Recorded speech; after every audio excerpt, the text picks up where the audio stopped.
DElEd द्वितीय semester के सभी प्रशिक्षुओं का मैं स्वागत करता हूं। अध्याय 4 विषय भूगोल के अंतर्गत धरातल का रूप बदलने वाले कारक। ठीक, भूगोल के अंतर्गत है आपका धरातल का रूप बदलने वाले कारक। पृथ्वी पर धरातल सदैव एक जैसा नहीं है। इसका तात्पर्य कि हमारी जो पृथ्वी का जो धरातल है वो सभी जगह समान नहीं है, बल्कि असमान है। कहीं पर समतल मैदान है तो कहीं पर पर्वत या पठार, तो कहीं पर आपके घाटियां हैं। बदलाव परिवर्तनकारी शक्तियों द्वारा होता है। पृथ्वी के आंतरिक तथा बाह्य भाग में कार्यरत शक्तियां लगातार धरातल में बदलाव लाती रहती हैं। इससे धरातल का रूप बदलता रहता है। धरातल पर दो प्रकार की शक्तियां काम करती हैं।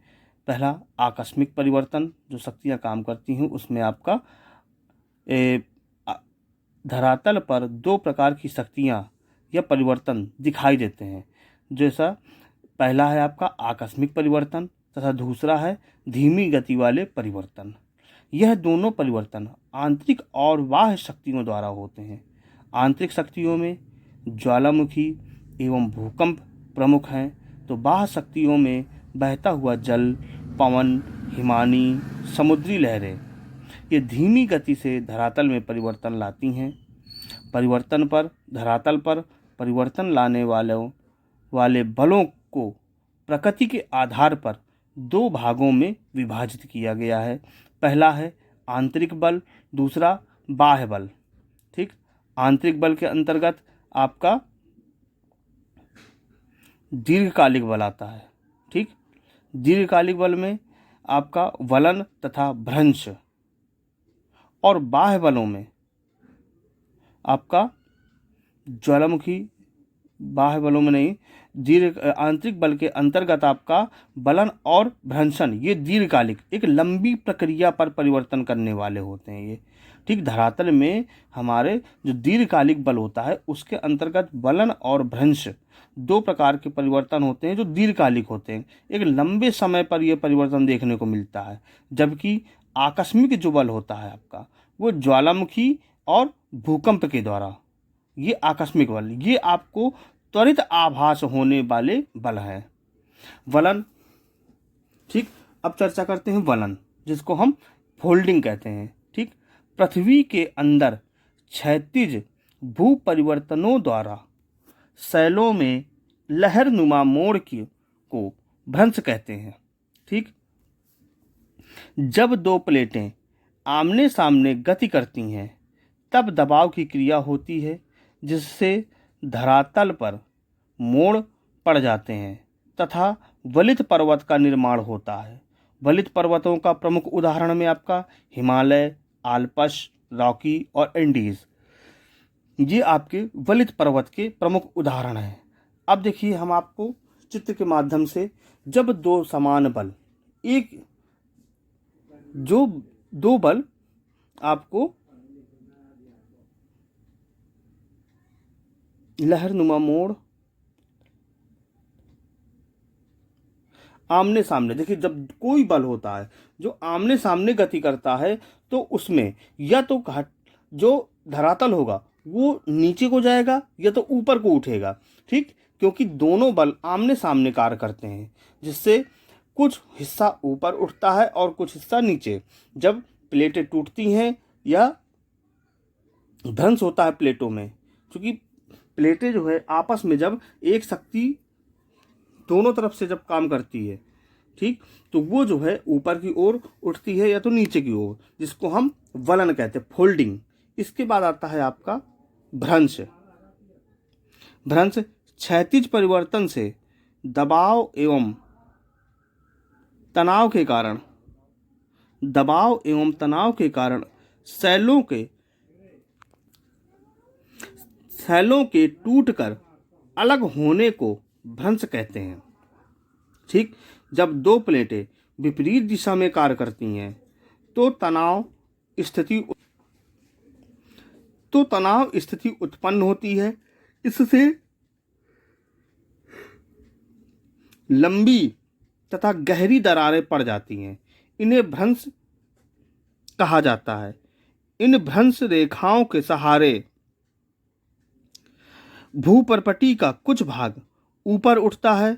ऊपर उठे भाग को ब्लॉक पर्वत तथा कुछ भाग जो नीचे उड़ जाता है उसे भ्रंश कहते हैं। भारत में ब्लॉक पर्वत का उदाहरण विंध्याचल तथा सतपुड़ा पर्वत तथा भ्रंश घाटी का उदाहरण नर्मदा एवं ताप्ती नदियां हैं।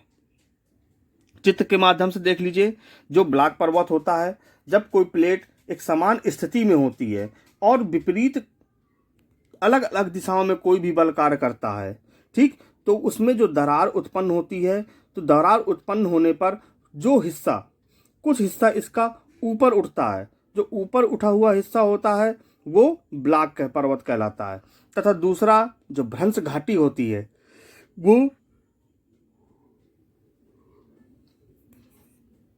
विपरीत दिशा में कार्य करने से कुछ हिस्सा जो दबाव या भार जिसका अधिक होता है वो नीचे हो जाता है, जो भ्रंश घाटी कहलाती है। ठीक। आकस्मिक बल क्या होता है? कभी कभी अंतर्जात बल द्वारा भूपटल पर घटनाएं अचानक तथा त्वरित होती हैं, जिससे विनाशकारी घटनाएं घटित होती हैं। इसका प्रभाव तत्काल दिखाई देता है। भूकंप तथा ज्वालामुखी आकस्मिक बल के कारण उत्पन्न होते हैं। ज्वालामुखी का तात्पर्य मुख से आग निकलना।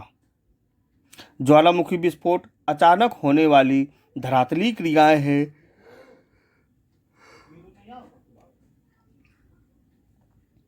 पृथ्वी के आंतरिक भाग में मैग्मा, राख, धुआं आदि विस्फोट के साथ अचानक बाहर निकलने लगता है। इससे गर्म मैग्मा तथा लावा,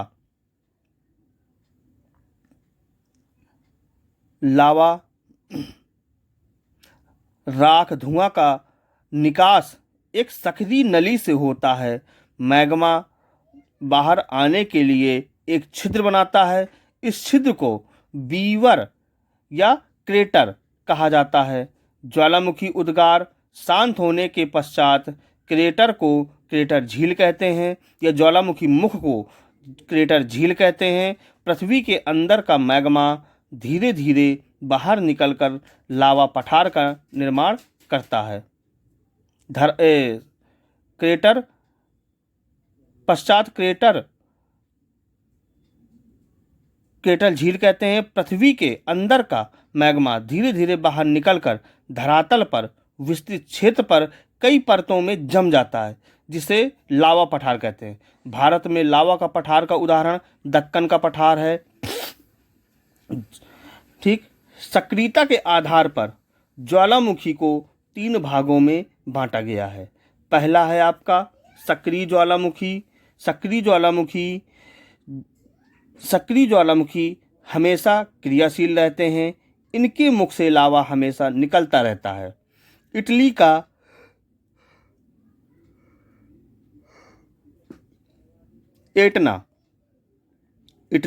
एटना और स्टम्बेली ज्वालामुखी सक्रिय ज्वालामुखी के प्रमुख उदाहरण हैं।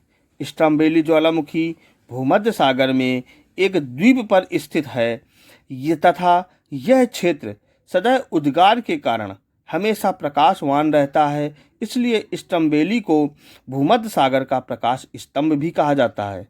संसार का सबसे ऊंचा सक्रिय ज्वालामुखी दक्षिणी अमेरिका का कोटोपैक्सी है। सुषुप्त ज्वालामुखी, दूसरा आपका सुषुप्त ज्वालामुखी, जब ज्वालामुखी का उद्गार प्रथम उद्गार होने के पश्चात पुनः तथा कभी कभार होता है तो उस ज्वालामुखी को सुषुप्त या सुप्त ज्वालामुखी कहते हैं। जापान का फ्यूजियामा तथा इटली का विसुवियस इसका प्रमुख उदाहरण है। इसके बाद शांत ज्वालामुखी।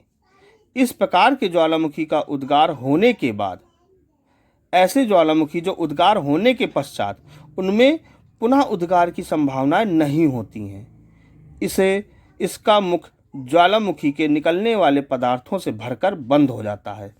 इसके मुख में पानी भरने के कारण क्रेटर झील का निर्माण होता है तथा म्यांमार का पोपा और संयुक्त राज्य अमेरिका का ओरेगन क्रेटर झील का प्रमुख उदाहरण है।